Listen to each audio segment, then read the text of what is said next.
ఎందుకు ఇలా చేస్తున్నాయని ప్రశ్నించాడా, పోరాటం చేశాడా? చేయలేదు. ఈ 5 ఏళ్లలో ప్రజల గురించి ఎప్పుడూ పట్టలేదు ఈ పవన్ కళ్యాణ్ గారికి. ఇప్పుడు ఎన్నికల సమయంలో మాత్రము ప్రజలు గుర్తొచ్చారా ఈ పవన్ కళ్యాణ్ గారికి? ఈ పవన్ కళ్యాణ్ అనే వ్యక్తికి విలువలు, విశ్వసనీయత లేదు. ఉన్నదంతా లెక్కలేనంత తిక్క.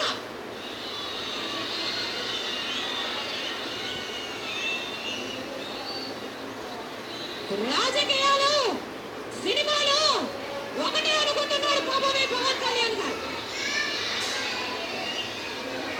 రాజకీయాలు చేయడం ఈయన అన్నకే చేత కాలేదు. ఇక ఈయనెంత